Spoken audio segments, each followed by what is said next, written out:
Olá, estamos começando mais um programa Personalidade Mais, agradecendo a sua audiência, a sua participação e principalmente a sugestão do tema, assunto ou entrevistado que você quer ver em nosso programa. Sugestão esta que você pode encaminhar através do e-mail que aparece aí no seu televisor.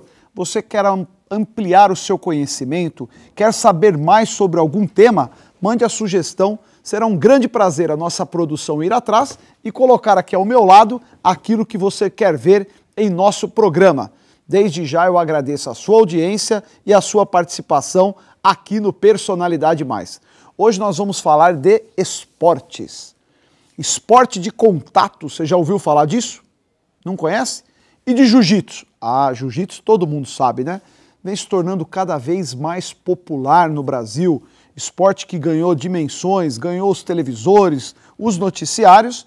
E para falar sobre esse assunto, eu tenho o prazer de receber o Sensei Sadal, que é um dos grandes nomes do jiu-jitsu. Sensei, muito obrigado por esta oportunidade de poder falar deste esporte que, me corrija se eu estiver errado, há 20 anos atrás não era tão conhecido, tão popular, e agora se tornou um esporte muito mais conhecido. É isso mesmo?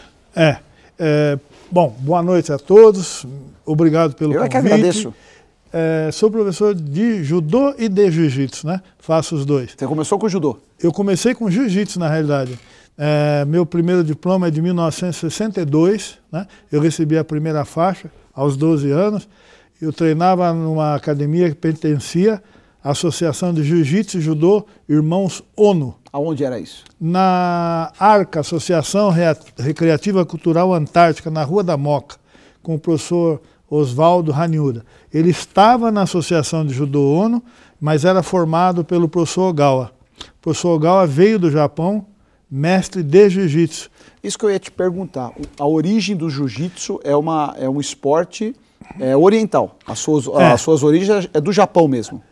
Bom, a maior parte dos historiadores e o que a gente tem em termos de documento dá o jiu-jitsu como origem japonesa. E o nome jiu-jitsu quer dizer arte suave. Quer dizer, as pessoas, eu mesmo confesso ter uma impressão de que é um esporte muito duro, agressivo, não é isso? Eu já vi combates de jiu-jitsu, eu gosto de lutas, artes marciais, tanto que o meu filho faz judô, tá certo? Eu admiro muito, eu acho que ajuda não apenas na questão física, mas principalmente psicológica, de doutrina, de educar. O esporte é uma grande porta para isso. Mas o jiu-jitsu tem aquela coisa, até porque você pega muito atleta, a orelha fica um pouco machucada. Não é um esporte duro? Tudo depende. Se você assiste competição, simplesmente, você vai ver um querendo ganhar do outro. E na hora do ganhar, ele vai com tudo para cima, né? Quando você assiste duas pessoas que sabem fazer bem, treinando, ali você entende por que da arte suave. Você vê numa sutileza um movimento que envolveu o outro, não houve agressão. E a pessoa chega no estrangulamento, ou chega numa chave de braço, ou faz um arremesso, né? Aí você percebe a técnica, o envolvimento bonito, porque o treinamento é um estudo daquilo que você quer vir a fazer numa competição, entendeu? Por isso tem nomes diferentes. Em japonês, shiai, né? Que é a competição. E o treinamento livre chama-se randori. O que quer dizer? Treinamento livre. Treinamento livre. É bem diferente, são coisas diferentes. Por que alguns atletas, é uma curiosidade aqui, eu tenho certeza que a minha curiosidade é do nosso telespectador, ficam com as orelhas muito inchada, e aquilo não desincha depois, ele fica quase com uma deformidade. E o senhor, 65 anos, a tua orelha, eu estou aqui vendo, está em perfeito estado. O que muda? É o jeito de treinar? É um excesso de exposição desnecessário? Ou não? Tem atletas que têm essa deformidade e tem outros que não adquirem a mesma. Bom, primeiro que precisa tomar muita pancada nessa região para acontecer um derrame. Aquilo é um derrame. Aquilo é um derrame. E tem jeito de puncionar aquilo, tirar. Então, os atletas gostam de ficar daquele jeito? Não, é que tem gente que, em vez de proteger depois do derrame, continua treinando e batendo, aquilo vai ficar grosso. Fica daquele jeito. Mas a minha, como você vê, eu não tenho. Primeiro, eu tenho as orelhas muito moles, né? Tá. E segundo, que era meio difícil pôr a mão aqui, não era fácil, sabe? Muito boa resposta.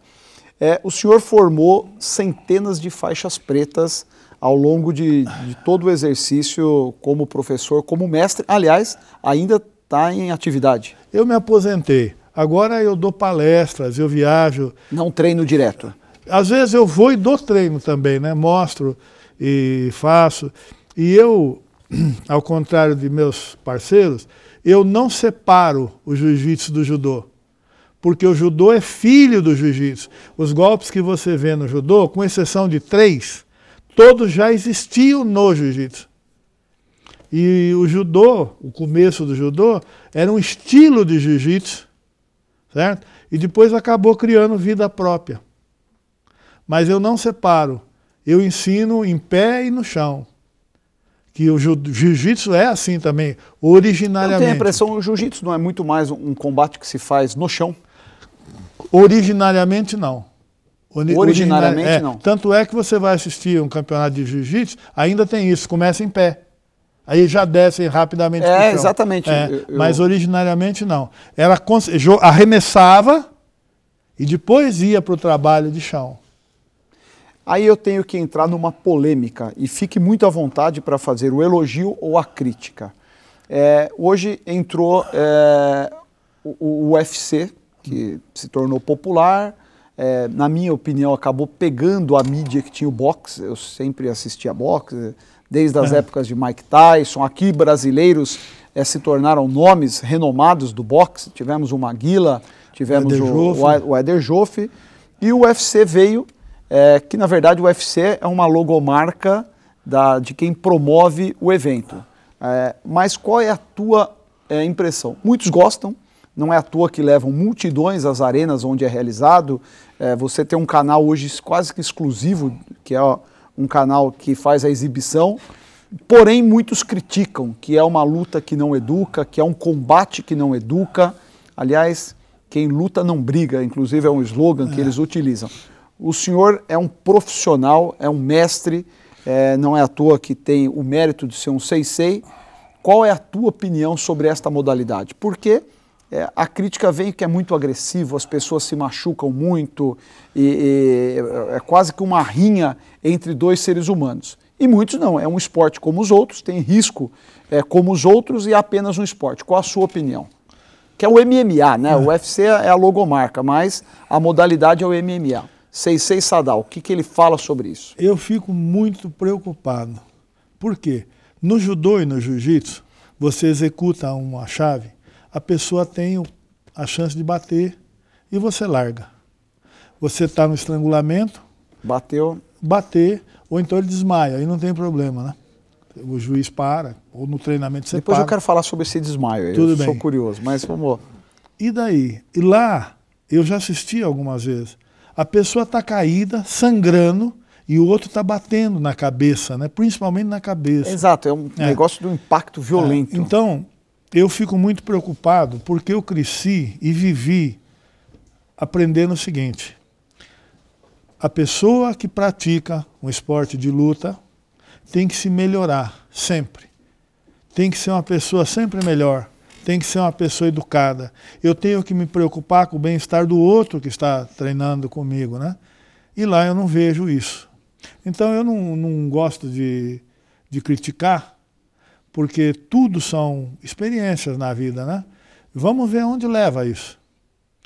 Já morreu alguém? Já. Já morreu, sim. Tem muitas pessoas aleijadas? Tem. Mas também tem no futebol, também tem no basquete. Agora, eu espero que essas pessoas que estão aprendendo esse esporte, lembre-se que dentro daquele ringue são dois seres humanos e que um saiba entender isso. Nós não somos mais animais. O tempo do homem das cavernas passou. O tempo do samurai acabou. O tempo daquele cavaleiro de armadura na Europa acabou também. Tanto que mudaram. Antigamente eles chamavam a modalidade de vale tudo, né? O vale tudo acabou sendo substituído. Justamente. E me corrija se eu estiver errado. Os Gracie que introduziram no Brasil... Eles começaram a fazer isso lá nos Estados Unidos. E depois trouxeram para o Brasil. E depois trouxeram para cá. Os irmãos Gracie, os mestres Gracie. Os mestres Gracie. São mestres de jiu-jitsu, executantes maravilhosos, viu? E eu tive a... E eles utilizavam no combate praticamente só o jiu-jitsu, né? Eu estava vendo um documentário... Só. E eu tive o muito prazer... pouco de boxe e muay thai, era praticamente só... Ele usava jiu-jitsu. O primeiro deles só fez jiu-jitsu. Me corrija se eu estiver errado, um deles desafiou na época o Mike Tyson. Eu não lembro disso. Eu tenho alguma passagem que... Lembro. Mas eu tive o prazer de conhecer o mestre, professor Hélio Gracie. Foi um dos mais antigos, né? Do estilo dele, né? O jiu-jitsu brasileiro, ele que é o criador do estilo dele. E uma pessoa sempre foi educado com a gente, sempre eu fui ao Rio treinar e tive esse prazer de ouvi-lo e vê-lo também, né? É uma pessoa maravilhosa. Agora, eu fico preocupado com o pessoal que ouve na fonte e não entende. E não consegue levar aquilo para frente como deveria. Hoje o senhor não dá mais o treinamento direto, é palestrante e tal. Sim. Mas quando um aluno te procura, na época, te procurando, buscando que queria ser um lutador de MMA, você treinava? Não. Não treinava? Não. Eu explicava, você quer aprender a minha arte como eu penso e como eu faço? Não está na minha cultura treinar um atleta para isso? Não. Eu prefiro... Porque, no fundo, a gente tem responsabilidade. Eu não combinei isso com o Sensei antes do programa, não. Estou perguntando espontâneo aqui. Aliás, quem me conhece sabe que eu não combino entrevista antes. Até às vezes posso não agradar, mas eu acho que a transparência do programa é com isso. Então, o senhor separa muito bem o jiu-jitsu do MMA, que é uma luta mais forte. E o judô também. O professor tem responsabilidade sobre como o aluno vai agir fora da academia. E não se restringe à academia. O nosso primeiro passo para você ter uma base, da onde veio o jiu-jitsu? Os samurais treinavam jiu-jitsu. Como eram os samurais? Nós não recebemos isso. Nós só aprendemos o fim do período do samurai, onde ele era um guerreiro que fazia e tal. Ninguém fala que ele estudava religião, ele estudava poesia, ele estudava pintura, ele estudava caligrafia, cerimônia do chá, estudava ikebana. Por quê? Por que isso? Porque os mestres antigos perceberam, a pessoa que vai lutar tem que ter valores, ela tem que ter um olhar crítico, ela tem que saber outras coisas. Não pode simplesmente criar alguém para ser um bicho. Não é para treinar alguém para se tornar agressivo, violento e superior sobre o aspecto físico em relação ao próximo. Quando nós não temos um quadro negro aqui, a primeira letra do guerreiro em japonês é Bushi. Quando você pega o Bu, que é o mesmo de Budô, de Budokan, de Bushido, esse Bu, ele é composto por duas letras. A letra de cima é violência. E a letra de baixo é pare. Pare com a violência. Essas letras que os japoneses usam, como essa aqui, ó, esse aqui é um Bu. Elas têm origem chinesa. Os japoneses pegaram para eles, os kanjis. O chinês lê a mesma letra e fala assim, aprender a lutar para não lutar. Interessante. E o gozado é que, infelizmente, essa parte não foi assimilada. E aí acaba desencadeando desencadeando esse monte de coisa. Curiosidade, ao longo aqui da sua fala, e é um negócio que eu tenho bastante dúvida, não deixa sequela quando você apaga um atleta? Que no estrangulamento você apaga ele, é um negócio que até assusta. Assusta. O sujeito está lá, apaga, ele tem é um desmaio. É um desmaio. Isso foi a falta da circulação para a região cerebral. Tem 3 formas de estrangulamento. Eu não lembro os nomes científicos. Tá. Breca o oxigênio. Tá. O segundo, breca o estímulo nervoso. E o quarto, breca o sangue. Né? Mas de todo jeito, quando você apaga alguém, a pessoa que apagou, ela fica às vezes 5 segundos só. E o gozado, a gente sonha. Parece que você ficou 1 hora ali e quem está do lado falou, não, já acordou. E tem algum estudo médico se isso não deixa alguma lesão? Se houver, vamos supor, a pessoa não sabe dar aula, não está preparada para dar aula e apaga 1, 2, 3, 4, 5 vezes, aquilo vai matando neurônios no cérebro, né? E essa pessoa, se isso for constante, com a idade ela pode vir a ter problemas sérios. E é fácil estrangular uma pessoa? Estrangular sob o aspecto de apagar ela? Quando você sabe, é fácil. e não há violência, é gozado. A pessoa que pega bem, há um tempo atrás, estavam 2 alunos meus treinando. Qual é o nome do golpe que se dá por a gravata, não é? Não, aquilo chama-se Hadaka Jime, estrangulamento sem roupa. Pega assim e estrangula. Né? Aqui no Brasil, a turma fala mata-leão. Mata-leão, é isso. Ou é assim ou assim. Né? Mas o nome original no jiu-jitsu é Hadaka Jime. E estava lutando um aluno meu, Alexandre, com outro aluno que tem o apelido de Smurf. E o Alexandre muito forte e o Smurf muito menino, magrinho. E o Alexandre, o Smurf encaixou o estrangulamento nele, ele falou, vou segurar. E só falou. Já tinha. E daqui a pouco, puf. E o que aconteceu? Você desmaiou, Alexandre? Não é possível? Desmaiou. Vai que é técnica e não força, né? É a forma de... Quando você percebe alguém no estrangulamento fazendo muita força, ele não domina a técnica ainda. Não precisa da força, é técnica. Não, quando você encaixou, tem que saber fazer. Não tem risco de você ceifar a vida de uma pessoa com um estrangulamento? Veja bem, se você mantiver aquela pressão, após ele ter desmaiado... É por isso que tem o juiz, então, que é para ter... E na luta, no treinamento, é obrigação do professor perceber, né? Tá. E toda vez que você percebe, para. Imediatamente. Solta. O primeiro sintoma, quando você está num estrangulamento, você percebe a ponta do pé da pessoa começa a tremer. Então, quem tem vivência vai levar a pagar. Sensei, eu vou te pedir licença, mas eu vou deixar um desafio. No intervalo agora, nós vamos consultar alguém aqui da produção, ou o aluno que trouxe aqui o Sensei Sadal, para ver se ele topa fazer aqui no ar, a gente fazer uma sessão aqui. Brincadeira à parte, nós vamos para um rápido intervalo comercial. Próximo bloco você continua com essa entrevista com o mestre Sensei Sadal. Continue com a gente aqui no Personalidade Mais.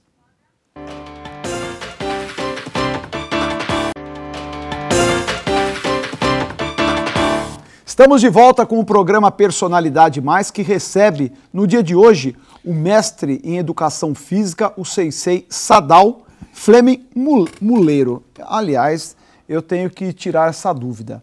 O senhor é brasileiro. E da onde veio esse nome de Sadal? O teu pai lá atrás já sabia que você ia ser Sensei de Jiu-Jitsu e Judô e falou assim, esse menino aqui tem tudo para ter a característica da oriental na sua formação. Por que Sadal? Sadal é nome de japonês? É nome japonês. O senhor não parece ser mestiço, nada? Nem um pouco. Pois é. Da onde veio o Sadal? Meu pai, filho de espanhóis, nascido aqui no interior do estado de São Paulo, trabalhava na roça, tocava roça de café. E do lado tinha uma família que também trabalhava na roça, a família de japoneses. E ele admirava a educação, o respeito, a dedicação ao trabalho que eles tinham. E ele tinha aquela grande admiração. E mais tarde, ele já jovem, lendo um romance sobre a guerra, onde tinha um capitão chamado Sadal, que não deixava morrer os sentimentos dele apesar da guerra. E quando eu nasci, ele me pôs esse nome, e esse nome dirigiu a minha vida. Eu me orgulho de ter esse nome, e até me emociono, porque meu pai morreu, e os japoneses me arrumaram bolsa de estudo, e a minha vida, fazem 53 anos que eu comecei a treinar, e 43 anos que eu comecei a ensinar. E esse nome dirigiu a minha vida e só me deu felicidade. Muito bom, bacana. É muito interessante, porque quando eu tive a oportunidade de fazer homenagem na Assembleia Legislativa, por todo o histórico, pela dedicação, pelo quanto o senhor acrescentou na modalidade do jiu-jitsu e do judô no Brasil. E a primeira impressão, eu imaginava que fosse chegar aquele japonês do bigodinho fino, sabe? Típico mestre japonês. Aí eu falei, pô, puta brasileiro, fortão, grandão. E daí a curiosidade. Com quantos anos pode começar a treinar o jiu-jitsu uma criança? Tanto o jiu-jitsu, judô, como outros esportes de movimentos construídos, o ideal seria que a criança começasse 10 anos em diante. Que antes ela fizesse coisas mais naturais, movimentos naturais, nadar, correr, jogar um futebolzinho, brincar, que aí vai desenvolvendo coordenação, equilíbrio, e quando ela entrasse num esporte com movimentos construídos como o nosso, ela aprenderia com muito mais facilidade e executaria com muito mais facilidade. Você vê algum risco antes dos 10 anos? Não é que tem risco, né? Eu vou contar um caso de um amigo. Eu tenho um amigo que cedo, muito cedo, ele começou a treinar tênis de mesa. Ele chegou a campeão paulista e brasileiro e sul-americano no tênis de mesa. Mas ele só fez tênis de mesa, desde os 5 anos. Muito bem. Fomos fazer faculdade de educação física aqui em São Caetano. E ele tinha um problema sério na aula de ginástica. Por quê? Ele não conseguia aprender a marchar. Ele marchava assim. Porque ele ficou com o movimento... Ele não tinha coordenação geral, motora. Ele tinha específica do tênis. Então ele poderia ter ido muito mais longe no tênis se ele começasse a praticar já com uma coordenação melhor. Mas ele só fez aquilo. O senhor recomenda que um atleta tenha mais de uma modalidade, participe de mais de uma modalidade física? Quando criança, o ideal é que ele faça tudo. Jogue bola, natação, pedale. Dos 5 aos 10, 11 anos, que ele faça tudo. E depois ele faça a opção dele. Se ele tiver talento competitivo, porque o talento nasce na competição, né? Ele vai ser um grande competidor. Porque ele vai entrar na modalidade com a coordenação motora absurda e tudo que ele vê, ele consegue fazer. Vai dominar com facilidade. Se ele não tiver o talento, pelo menos ele vai se tornar um grande executante do esporte. O senhor está de faixa preta. Sim. Quantos anos, em média, um aluno de judô ou jiu-jitsu consegue buscar, é lógico, com dedicação a uma faixa preta? Aliás, começa com que faixa até chegar na preta? Começa com branca, né? E conforme o estilo é diferente. No judô, no meu tempo, era branca, vermelha, verde, roxa, marrom e preta. Hoje 6 faixas. Hoje tem cinza, azul, amarela, laranja, né? E no jiu-jitsu também tem. Mas o adulto é branca, roxa e marrom, não é, Watanabe? E depois branca, azul, roxa e marrom no jiu-jitsu. O grande problema é que o pessoal fica preocupado com que o aluno simplesmente ganhe. Teve uma época que eu falava, os professores querem que o aluno pule na parede e grude, aí ele é marrom. Aí se ele começar a flutuar, ele é preta. Mas nós vamos à nossa origem, lá atrás. Eu fui ao Japão estudar e lá um moleque de 14 anos chega preta. 14 anos? Eles dão o nome na primeira faixa preta, Shodan. Eles não falam que é primeiro. É primeiro, mas eles não falam. Esse Sho é início da graduação. Antes de preta, para eles, não é nada. Você não é nada. Aí você passa a preta. Ali eles começam a apertar. O mestre tem uma faixa acima da preta?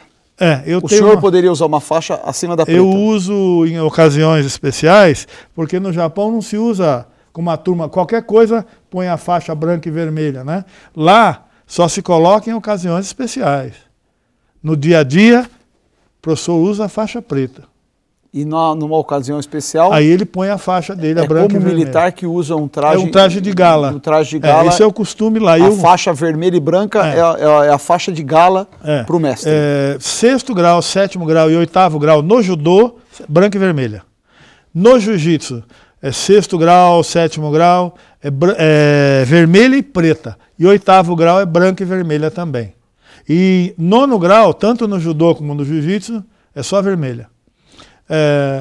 De branca a marrom, a gente costuma falar, mais comum é falar dangai, né? O nome antigo, tradicional, é mudancha.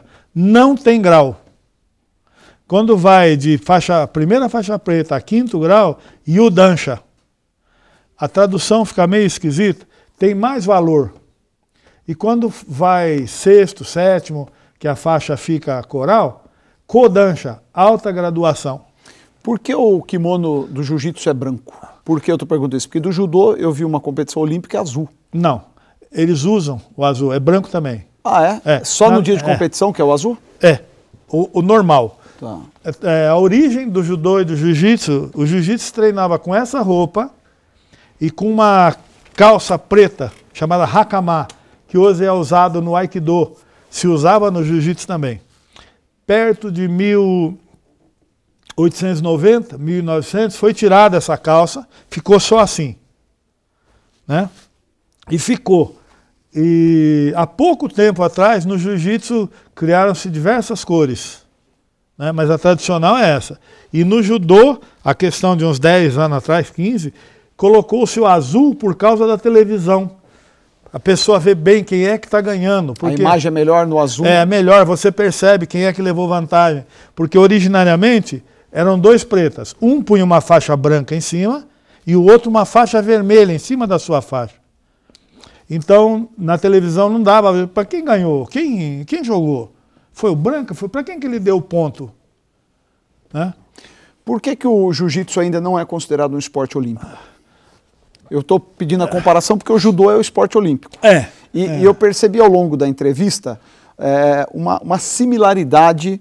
Você associa muito o jiu-jitsu ao judô, até porque o senhor aqui já nos colocou que o judô nasceu do jiu-jitsu. O judô nasceu do jiu-jitsu. O judô virou esporte olímpico, o jiu-jitsu não. Aonde tem preconceito? Por quê? Meus queridos colegas, eu fico triste porque eu acho que devia ser esporte olímpico. Há algum tempo atrás, entrou como esporte convidado nos Jogos Regionais, né? Que eu pedi, e outros professores também, para que participasse dos Jogos Abertos, que é um campeonato do estado de São Paulo todo, muito grande. Entre cidades, famoso. E eu quero, minha origem, eu quero que participe. Mas no primeiro campeonato como convidado, já teve uma briga tremenda entre lutadores, árbitros. Briga física mesmo, agressão? Briga física. Puta, que chato. Aí, o que aconteceu? A secretaria não convidou mais. Ficou chato, ficou feio, né? Mas o senhor acha que um problema, quando você fala de um esporte olímpico, tem que ter um reconhecimento pelas confederações? Sim. Tem no mundo inteiro. Não é uma questão que se trata apenas de um estado e de um país. Faltou empenho para transformar o jiu-jitsu em esporte olímpico? Primeiro, nós precisamos nos colocar como merecedores de participar. Eu falo, e o jiu-jitsu é a luta mais completa que já nasceu. E era super disciplinado, um respeito exagerado até, né? E, infelizmente, partiu somente para o lado esportivo. E com esses exemplos de briga, invasão de área, acontece no judô também, mas é pouco. Agora, no jiu-jitsu, como é que vai se convidar para fazer parte? Se primeiro nós não conseguimos conviver bem. Se o jiu-jitsu participasse dos Jogos Regionais e dos Jogos Abertos, o campo de trabalho seria muito maior, emprego para muitos técnicos, muitas equipes, ia ser uma beleza. Eu quero levar o meu filho para fazer jiu-jitsu. Qual característica que eu busco de um bom professor? Tem que ser um formador. Ele vai exigir que o seu filho vá bem na escola, ele vai exigir que o seu filho lhe respeite e a sua esposa, ele vai querer saber a nota do seu filho para ver se pode promover ele de faixa. Se não houver isso, se você vai na academia, o nível das palavras é lá embaixo, é melhor não pôr seu filho lá. Quer dizer, a escolha não se dá apenas pela característica física ou pelas medalhas, pelos troféus que foi adquirido por esse professor, e sim por aquilo que ele pode colaborar na formação do teu filho como um todo e não apenas físico. Justamente. Interessante essa avaliação, quer dizer, o conteúdo não se restringe à aplicação da aula prática do jiu-jitsu, e sim na formação do aluno. Eu me orgulho dos meus alunos, né? Tenho alunos que se destacaram em competição, tanto no judô como no jiu-jitsu. Mas eu posso dizer com maior orgulho ainda, um é engenheiro na fábrica da GM, o outro é professor, o outro é advogado, o outro é médico, porque eu brigo com os meus alunos. Vocês têm que ter um diploma, vocês têm que ter cultura, não basta lutar. Se eu não tiver uma pessoa boa ali dentro daquela roupa, eu, como professor, falhei. São valores que você tem que agregar. E eu passo e brigo com eles por isso. Deficiente físico, é possível treinar jiu-jitsu? Ou judô? Depende da deficiência dele. Eu queria falar para os meus amigos, tomar um cuidado especial com as pessoas que têm síndrome de Down. Por quê? Isso não se ensina nas federações e não se ensina na escola de educação física também, que eu sou professor de educação física. Alguns têm uma redução aqui na nuca que se ele fizer uma cambalhota, ele pode quebrar a coluna e morrer. Então, quando aparecer uma criança com síndrome de Down, peça para os pais, vá a um ortopedista e vê se esse menino tem essa redução ou não. Antes de iniciar a atividade física. Antes de começar. Um deficiente visual é possível? Sim. O Tenório, que foi 4 vezes campeão olímpico de judô, ele foi, uma época eu dei aula para ele, né? E ele treina com as pessoas que enxergam normalmente e se destaca, mesmo no meio daqueles que enxergam. Ele não enxerga nada. Tudo depende do nível da deficiência e aonde ela atingiu. Tem uma menina que o Watanabe gosta de ver ela lutar, ela é faixa preta de judô e de jiu-jitsu, já se classificou em Olimpíada, tudo aqui em São Bernardo. E qual a deficiência dela? Ela, de um olho, ela é completamente cega, do outro ela enxerga 20%. E é uma grande atleta. Grande atleta, treina e luta com as pessoas que enxergam normalmente. Interessante, né? E me orgulho da Daniela, para contar para vocês, ela podia fazer o teste para a prefeitura na vaga de pessoas especiais, ela não quis. Ela quis na vaga? E passou como professora da prefeitura, né? E hoje ela está dando aula de judô. Parabéns, não a conheço, mas pessoas como ela merecem o nosso parabéns. Sensei, infelizmente o nosso tempo acabou, mas eu quero agradecer muito a sua participação, por tudo aquilo que foi passado aqui neste programa. Eu percebo que o senhor é focado, tem na sua formação, não o esporte, o combate, sim o mestre de passar valores. Eu acho que mais do que nunca a nossa sociedade está precisando muito de pessoas que possam agregar valores para as próximas gerações. E o senhor passa isso com uma profunda exatidão, com muita clareza. Quero agradecer muito a sua participação. Eu que lhe agradeço e gostei muito do convite, porque sei da sua preocupação com a educação dos jovens. Sem dúvida. E o Watanabe, que é seu amigo, está sempre falando da sua preocupação com as crianças, com o esporte. E é uma honra estar aqui ao seu lado, podendo falar sobre essas coisas. Muito obrigado. A você de casa que nos acompanhou, o nosso muito obrigado. Lembrando que na próxima semana nós temos mais um encontro marcado aqui no Personalidade Mais. Bom.